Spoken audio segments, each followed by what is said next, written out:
20 000 photos aériennes ont été nécessaires pour fabriquer cette carte numérique de Namur en 3 dimensions.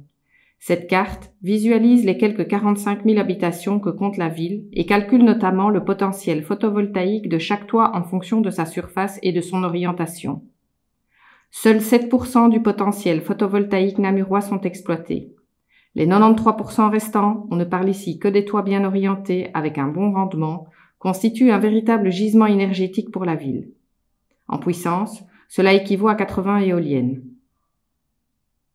Cette carte du XXIe siècle est accessible à tous sur Internet. Chaque Namurois pourra vérifier lui-même si son toit fait partie de ce précieux gisement. Vous voyez qu'il y a des quartiers rouges et les quartiers bleus.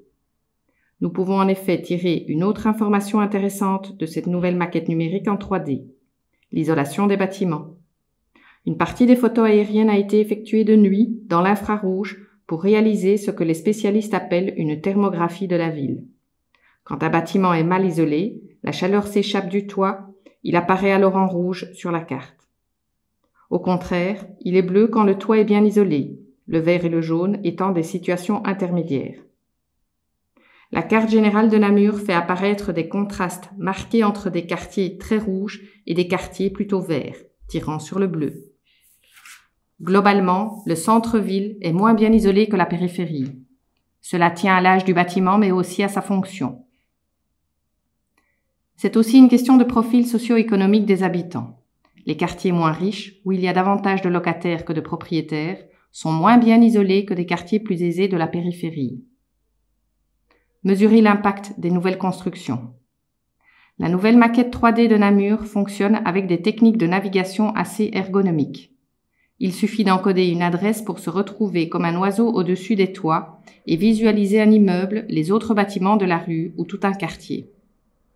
L'outil est certainement utile en cas d'enquête publique pour analyser les nouveaux projets de construction, la hauteur des futurs bâtiments, leur impact paysager, etc. À plus long terme, cette carte du XXIe siècle pourra intégrer encore d'autres données comme la propagation du bruit, la pollution de l'air ou les risques d'inondation. Namur s'est doté d'une modélisation 3D du territoire communal qui offre de nombreux avantages et ouvre de nouvelles perspectives. Cette maquette 3D virtuelle permet d'appréhender plus facilement des matières difficiles comme l'aménagement du territoire et l'urbanisme, notamment dans le cadre des enquêtes publiques ou de l'élaboration de stratégies à l'échelle de la ville ou d'un quartier.